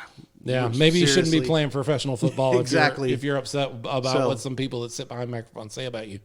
We still support you. There was, absolutely. And, but there was an issue at defensive back in the first game that, whether it was coaching or whether it was player or whatever the issue was, it was something that the North Texas coaches were able to tell everybody. We saw an issue, we keyed in on it, and it was where we got a lot of our points at. Yeah. It has been corrected. Definitely resolved. Like over the last 3 weeks, we've seen DBs that are in a lot better position. Yeah, you can tell. Whatever the case may be, that caused that in the first game, that has been corrected. So that's big. That's huge. Yeah, this is going to be a test for them for sure, but It is. They're much better prepared this time around than they were that first game, for sure. They have some film to watch. Yep. They can see what they're looking for. James specifically can pick it apart and see what Robert Kent is looking for, because now you have an idea. You have your own game film against them, and you also have Additional games. 2.5 quarters of game film against West Texas. So you can look around and see what they can do. So I'm not worried about that lineup. I'm not worried about their it will be what it will be. Their offense against our defense is what it is. Leo, we've already talked a little bit about it. On the offensive side of the ball, we're spitting and sputtering in the last couple of games, and maybe that was just against Austin, and maybe that was an Austin thing. Do you see anything that you think they need to maybe think about adjusting or correcting, or what do you see? Like you said, I think the offense was better in the first 2 games than in the last 2. Particularly the second game in Mississippi. Mm-hmm. And I think you're right. I think a lot of that has to do with, what the Austin Wild defense was doing. They had some success against the North Texas Bulls in that first game. In fact, I think they jumped out to a pretty good lead, to start the game. That was Khalid Rashad. Khalid Rashad, big game. Had a big game. Yeah. And let's do that again. Yeah. Repeat. I want to repeat. Or if we're not going to do that, if they're going to go back and watch their film and go, okay, number 15, which is funny because I don't think that was the number he was wearing for that game. Number 15 is the guy we got a key on. I'm okay with that. But Nico Thomas can step in. Because you've got Nico, you've got Joey Fisher. Other weapons that Cam Johnson. Eric Williams. It goes on Eric and on. Williams? Yeah. Who? Williams. Yeah. He's been starting the last couple of games. Yeah. Oh. Yeah. Okay. Yeah. So there are other weapons. There are other possibilities out there. It'll be. That's where I think that the things need to be fixed. I think our defense is working as well as the defense can work right now. Mm-hmm. I mean, it's going to give them a run for their money on offense that they did not have, I think, the last time we played them. But the other side of the ball is where I start to get a little hand-wringy, if I'm really honest. Our offense has not looked great the last couple of games. They've done enough to win, but I don't think they've done enough to beat North Texas. I'll be really honest with you. If the offense looks the same way that it looked in the 2 games against Austin, I don't know that we can beat North Texas if the offense doesn't look better. They looked out of sync. They need to get it together pre-snap. I mean, the stuff we were seeing, you could tell it was happening. The confusion was happening pre-snap. They've got time to fix that. They have another bye week, so they've got 2 weeks to address those things, whatever they were. Right. We don't know. Mm-hmm. And we're not coaches. We're just guys that sit there and say what we see. In the stand. Watch from a little balcony, 12 feet, 15 feet up in the air. And I believe our coaches have ideas. I believe our coaches can put something together. And remember, this is a different coaching staff in a lot of ways. True. Than that first game. Things have changed. We've had some changes. And so really, this is a different team kind of all the way around. It would behoove North Texas to think of this as just a completely different team than the first team you played. Yeah. And the Gunslingers have a lot of weapons. They do. So who's North Texas going to key in on? Right. That's the question. Who are they going to key in on, and how are the Gunslingers going to answer? And that's what's going to make this game so great. Well, the key thing is fan engagement. Yeah. We need all the fans to come. So if you're coming to the game, bring a friend, bring 2 friends, bring 3 friends if you have to. Because we really have to be behind the players on this one. That's great. We didn't even set this up, but that's a great segue, because if you want to bring people with you to the games, the Gunslingers have a promotion set up for you. They sure do. Yes, they do. Right now. It is a buy one, get one half off Yes. deal that they've got set up for Gunslingers tickets for this game. You go and you buy. You can do this online, right? Yep. It's available online, or it'll be available at the game. You'll have to go over and see somebody at guest services when you get there, is my understanding. But you buy 1 ticket, you get your second ticket half off. So bring your coworker. You've done that. You've brought a couple of coworkers out to games. Mm-hmm. And now they're going every game. That's right. Bring a coworker, bring your family, bring your brother-in-law, bring anybody you can think of that likes football, that would have a good time at the game. Look, we do our best on the broadcast to bring you everything we can, but it's really nothing like being there live. Not at all. I mean, I've watched the video and I've been there live, obviously. It's a different feel. It's much better live. I missed it so much last week when I couldn't make the game. I mean, I was in pain, but it really bothered me that I couldn't make it. I couldn't tell like what was going on at the tailgating, right? You know? And so I could only see one side of the field and not the other. You know what I mean? Like the other fans. And so there was a lot. So if you love watching the game, which I'm sure you do, come in person. I mean, you really get a different feel for it. Come watch the game in person. Pay your money, get a ticket, stand in the San Antonio Rose Palace, cheer on your team, chant defense, no matter what the refs say. That's right.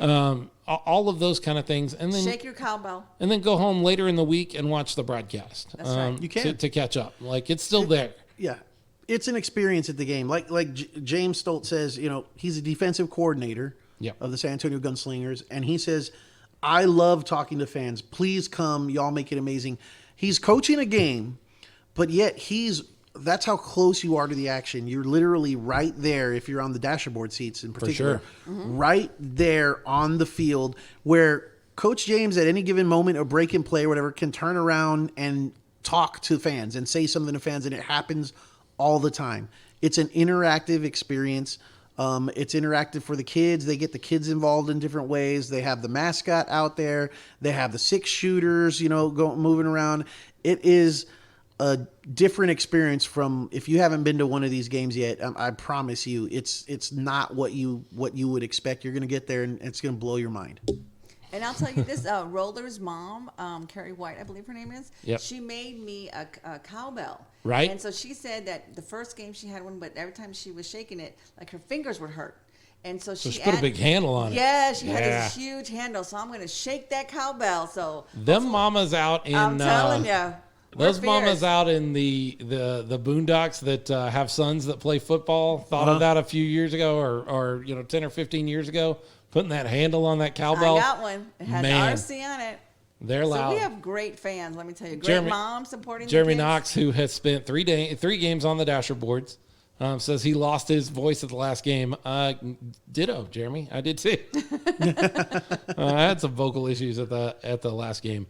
It really is just an experience you need to experience. If you haven't been out to one, you need to go to this one. Like, this is the one you need to go to. Right. There are other home games coming up. We've got one against Mississippi. We've got one against West Texas or somebody. But right now the schedule says West Texas. Those are going to be fun games. Those are going to be fun experiences. This is going to be probably the biggest home game of the entire season. This is going to be the biggest home game of the season. Yes. Bigger than game 1. For sure. Because game 1 we had all those little issues. Yep. And a lot of those have been taken care of, and I know they're still working on taking care of even more of those. James says, I talked to Jeremy a lot his first game. I bet you did, because Jeremy will catch your ear and talk to you. Jeremy's trying to figure out if he can get a roster spot, it sounds like. Hey, he might do it. Have all 3 of you guys play. So come on out, watch the San Antonio Gunslingers take on the North Texas Bulls, cheer them on. We mentioned this before the season ever started, and we really haven't talked about it more, but the fans in the building can affect the game. Yes, they can. Like you can help your gunslingers win this game. If you will pay attention to the players on the field, they're going to tell you. They hear us. When you need to be loud, they're going to tell you when to shut up. Like if you will pay attention to what's going on the field, they want your help. Mm-hmm. Yeah. And you can help with this game. And like RC said, when you go to a typical outdoor, full-size field football game and the stands are, 30 yards away from the sideline, you can yell as loud as you want, and the guys down there, the players I'm talking about, it's not likely they're going to hear what you're saying when you're trying to address them. These players hear what you're yelling at them, and I know this because they have confirmed this. They have talked to fans after the game, and I know, RB, Rick, he was yelling something to Ali one game and went and talked to him after the game, and he was like, I heard you tell you. You've been yelling stuff at Caleb. That's right. Don't mess with my roller. And he's heard you. It's a really great experience live. Like, I'm not trying to take anything away from our broadcast numbers, because it's nice to watch that number go up as people watch the broadcast. But honestly, if you can watch that later, like we're saving that on Facebook for you. We're saving that on YouTube for you. Go back and watch that later. If you have the ability to come live, come live. That's the way you need to experience this. It's definitely worth the asking price for the tickets. They're not expensive. Yeah, especially with some of the promotions they're running. This promotion for this game is awesome. I mean, the fact that you can bring somebody. What are tickets? $20? So the dasher boards are 20. Okay. The general admission are 15, which are in the stands right behind the dasher boards. They're not bad seats. And then the standing room only up on the balcony, those are 10. But you So I don't know why you wouldn't just pay the 15 or the 20. I could understand why you wouldn't pay the 20 because some people, the dasher boards aren't for everyone. Right. You have to be quick on your feet and ready when those players come crashing into it. You have to watch the game. But absolutely, it's very, very reasonable. And I hear the drinks are reasonably priced. See, I don't know anything about that. Yeah, we're up on the balcony, so we don't know. But now, one issue that we had with tailgating was the porta potties. Do you know if there was the porta potties at the last game? There weren't. Oh my gosh! I hope there's going to be there next time. So here's the deal. Were the porta potties there? No. But let me tell you that they set up the entrance area. Trees? No. They set up the entrance area where you could access the restrooms. Those two that are right up under the bar. Yep. The double-decker bar. You could access those restrooms from the parking lot. Oh, good. So you could still go up there and I believe. Didn't it seem like they had set that up where they had pulled some caution tape so that you couldn't make your way further into the facility until they were ready. Okay. But you were able to use the restroom. So while they haven't got porta potties out there yet, they have fixed this issue. I like that. Where you can actually. So just so you know, ownership is listening. I brought that up a couple times before, and so now they've come up with a solution. So they are listening. What about parking? Parking is still what, $10 or $20? Parking is $10 if you want to park in the. What are they calling it? The premium access, the premium area. The preferred parking is 20. Okay. And the regular parking, which is the parking lot off to the side of the facility, is 10. So parking technically is still 10. But if you want to park in the premium parking area, which is the big paved parking lot in front of the facility where everybody likes to tailgate, that's $20. But that doesn't mean you can't park over there for 10 and then walk over to the tailgate, or just tailgate at the regular $10 parking lot. You can do that too if you want. Lamar Brooks checking in on Facebook Live says he's watching at the same time he's at the game because there's no scoreboard. And he's saying, I'm not throwing any shade at the team. I'm just saying that's a way I can keep score. That works. That makes sense. Like you can check in. Until we're wrong. Everything we have on the screen is unofficial. I'm just telling you right now. I think I might walk around with the There board. was a miscommunication in the middle of the game there where we had the incorrect score up for a time. That's okay. But it got corrected. But we got it corrected. We messed up. I messed up. It was my fault. And then Jonas was following my lead. So if you want to talk about what an idiot that guy was, you're talking about me. And I've been called that before. So I'm not going to be super upset about that. And as I said that their quarterback, Carl Robinson, had 2 touchdowns in the first half when I gave some stats at halftime. When I said that, Jonas went 2 touchdowns. Well, that means they can't have 6. They have to have at least 12. So he made that correction based on what I said. And then that's where we got all kinds of messed up. So that's on me. That's my fault. That's not Jonas's fault. When you say, geez, those guys are real idiots. No, those guys aren't. This guy is. No.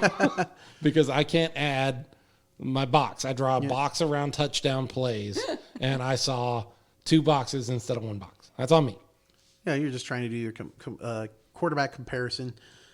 I was going to say something along the lines of what we're talking about. Can we talk about the cheerleaders? The cheerleaders did great. They're doing a great job. I love their outfits. Oh my God, it was so cute. The little country girl Yes, outfits. I like that. I like my 6 shooters. I didn't see our sponsor. And they had robots too with them. Yes, the robots were awesome. The greatest thing in the world was watching the Desperado, the gunslinger, Andy Anderson, on his horse ride out onto the field with robots right beside him. I was like, this is great. Where are you ever going to see this again? Desperado and the Dynamo robots, at the same place, same time. Crazy. Yeah, they're doing great. And the 6 shooters. And the 6 shooters. Yeah. Sierra, I didn't see Sierra. I have to check on her. That's a good question. I'm not. I got to say I wasn't paying attention. Okay. specifically to each of the 6 shooters. They did a great job with their time there. And the mascot, love him too. Yeah. Oh, yeah. Sheriff Power. That's Sheriff Power. And there's not a lot going on at halftime, so he's out there just entertaining everybody at halftime. He's getting down. There was some video of him out there, or some video of a meme or some little kid dancing, and they're comparing it to his moves, and it was kind of funny. James Stoltz checking out. We'll see you later, James. Thank you, James. So come enjoy this game live. I know it's a Monday night, but hey, it's a Monday night right now. That's right. And so many of you are sitting here talking with us on Facebook. Yep. Make Monday interesting. Like, Mondays can be special too. This can make your Monday special. Right. And I'm sure like people took all these, had planned to take all these days off for Fiesta. Fiesta got canceled. So use some of those days. It got moved back to June. Yeah, so let's go ahead and come on Monday. Ask for a day off. Come on Monday. Or Tuesday, ask off for Tuesday and party Monday. And just to get back, that's what I was going to say on that scoreboard thing. I know the owners are still trying to address that. It'd probably be a lot easier for them to address that if we get more butts in the seats, though. So that's your job. That's your job as a fan. I mean, let's be real. Things cost money. And so correcting the scoreboard issue, they thought they had something set up. It didn't work out like they wanted to. Fixing it's going to cost money. Money means they have to make money. So, butts in the seats is going to help them. And they're giving you, like, look, if you're going to go to a professional sporting event for $20, you're going to have to show me what those sporting events are. Like, there aren't options to do that. You can go to a high school football game, but you can't go to a professional. You're not going to a Spurs game for $20. No way. No. And then $30. I'm sorry. Chance. Let me add parking on there. $30. That's not going to happen. They're not going to offer you buy one, get one half off tickets at Spurs games. So Alba says if people will go tailgating, we'll do something exciting. We just asked for people to, not to open the gates and sneak in. Are people really doing that? People are sneaking into the facility early? Is that what's happening? I don't know. We're busy working, so we're not able to really... I'm on the clock. I'm busy hanging out with people, so I don't know. Don't do that, guys. Stop it. Yeah. If you're in the parking lot and you see other people trying to do that, say, hey, stop it. Call them out. Like, straight up call them out. Be that kid that tattles on people. Do it. I could see maybe that because they're trying to get to, their preferred seats early or something like that. I'm sure that's the reason behind it, but don't do that. Stop it. Stop. She says parking area and facility. Yeah, don't do that. That's, you see somebody doing that. That's not cool. That is ruining the experience for everybody at that point. That's making things rougher on everybody else at that point. Jeremy checking out too. See you, Jeremy. We'll talk to you later. Take care, Jeremy. Bye, Jeremy. So get out to the game.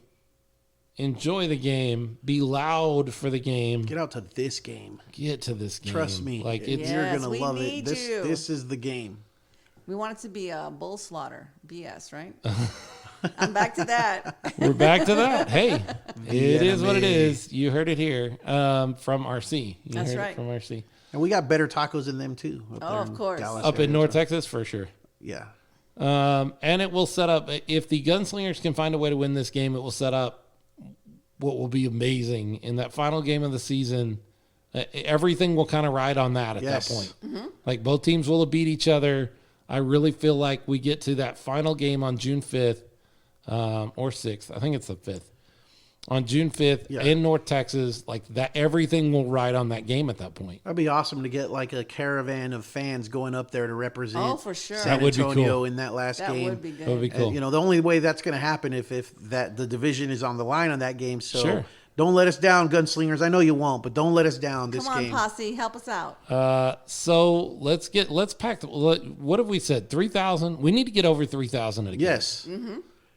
We flirted with 2,000 for a couple of Monday night games. I know it's Monday night. I know that's rough. I know you got work the next day. Call sick. Well, just toughen up. Like, just man up. All right, go to a football game. Have some drinks. You don't have to get drunk. You don't have to get blitzed. I don't even drink. You can have a couple of drinks and still be free and fresh for tomorrow. I don't drink. I drink Diet Coke. So June 5th. Yeah. Says El Jefe. El Jefe, the boss man. Jonathan Young, the GM, who always takes the high road, right, Jonathan? Conversation that we've had. It's a private joke. It's obviously it's an inside joke. It's an inside joke. I love inside jokes. I'd love to be a part of one someday. It's an Office reference. It's like Inception. It's a reference inside of a reference. See.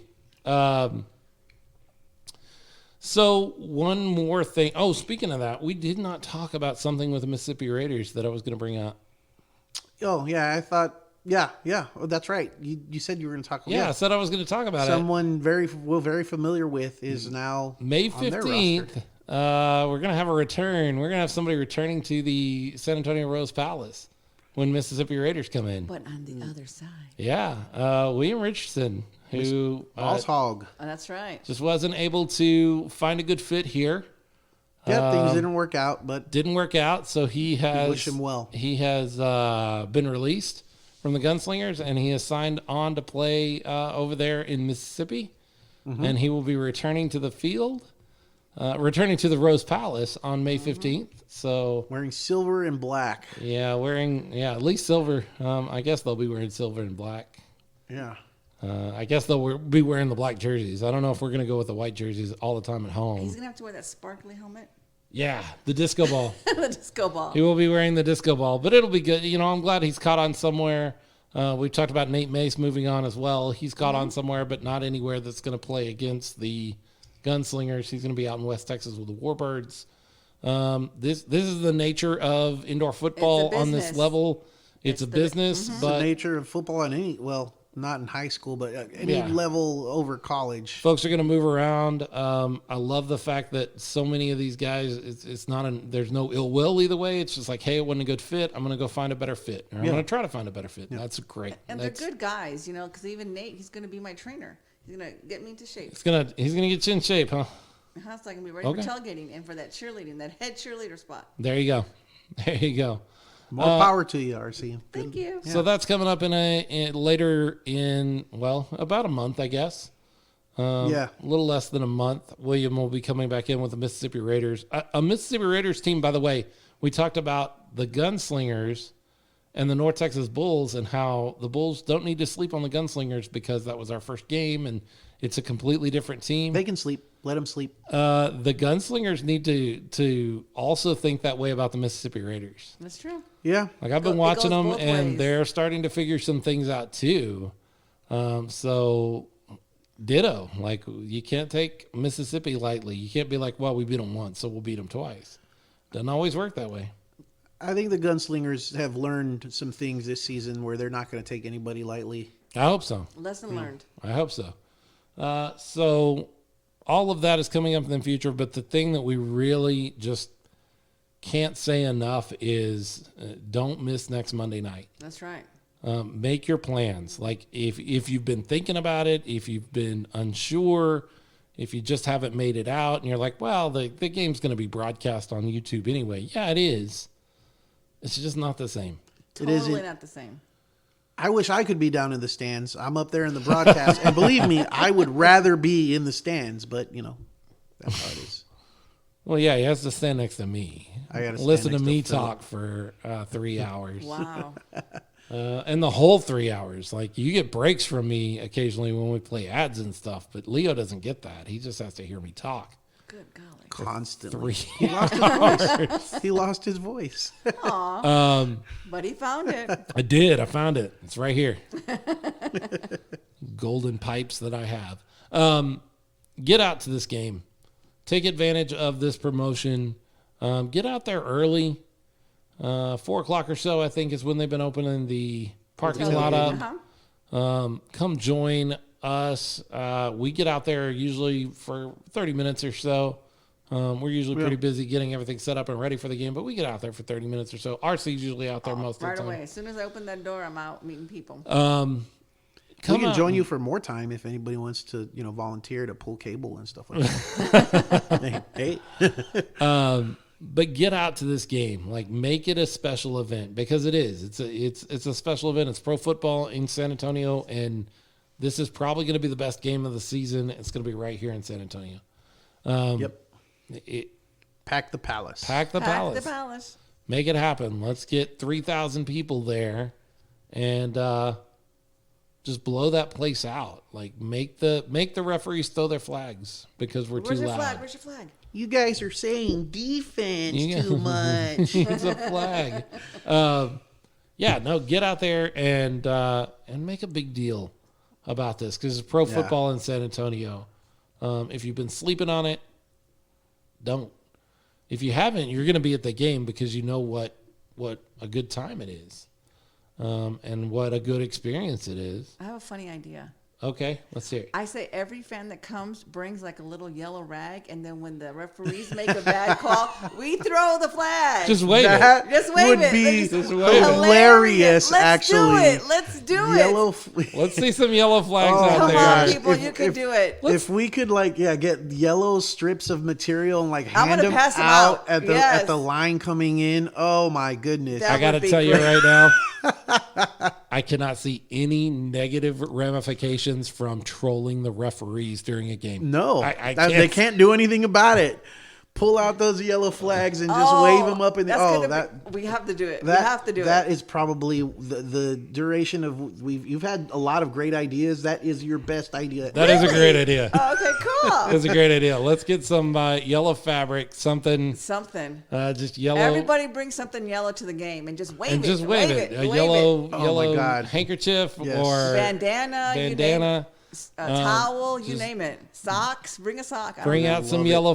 yellow some yellow something. something. Love And it. every time a flag hits the field, Everyone hits just the goes like turf, this. you just start waving it. That's right. Let's do What's it. up, Michael Wayne Davis? Hey, Michael. Hello. Hey, we just talked about your boy a few minutes ago. He's a big fan. Yes, of he is. William Boss Richardson. Hog, yeah. We just talked about him. Hey, did he like the hot sauce? Like he got some hot sauce. I gave it to him last time. And everybody likes Everybody the hot likes sauce. Okay, that good. stuff. That stuff's Everybody awesome. likes. We did get to spend a lot of time with Chris. We talked about that a few minutes ago.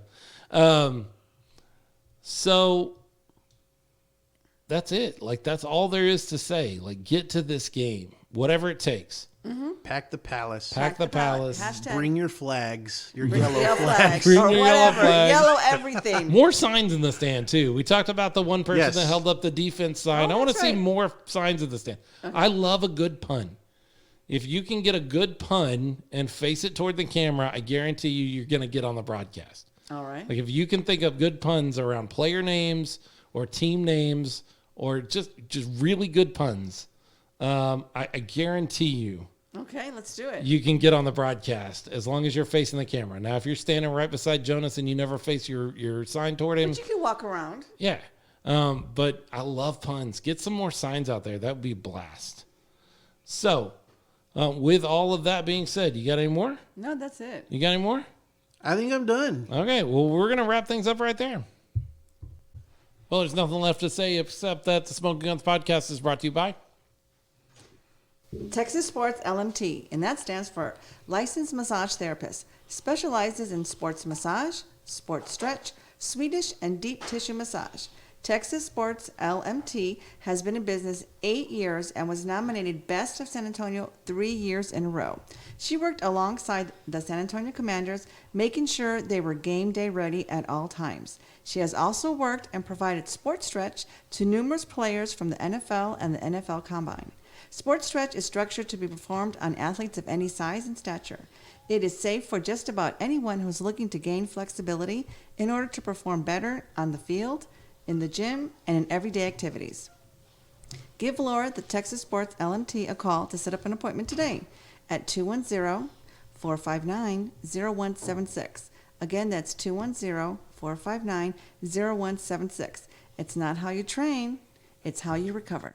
We also want to remind you that Smokin Gunz podcast is brought to you by a great group, an amazing group, a wonderful group of patrons. Yes. That's right. We've got Iris and Mo Ferrante, Yes. Herman Robles Jr., Love. Alba Nava, The best. who works really, really hard on game day. I'm not my sure there's gosh. anybody who works harder than Alba out there probably on not. game day. Hector and Jason are a close second, but Alba is everywhere. Everywhere. Just all over the place on the field. Greg and Kim Nelson are good friends that have been with us since the beginning. Humphrey Hernandez, Adriana Garcia, and finally Warren Hubert. That's right. He joined. Our buddy Warren, who is one of our patrons. You can be a patron too. Yes, you can. Of our show and help us make the show go. Go to www.patreon.com/SmokinGunzPod, like we talked about a little earlier, and do all of that. Well, that's going to be it. That's going to wrap up another show. Wow, so much fun. It is. It's a blast. And when it comes to football in San Antonio, we've got the food, we've got the fans, we've got the football, we've got the referees.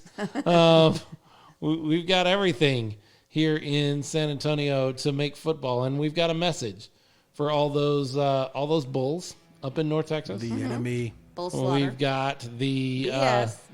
We got a message for those Buccaneers out there on the oceans of West Texas. Mm-hmm. We've got a message for the Raiders, your favorite team, Leo, out there in Mississippi.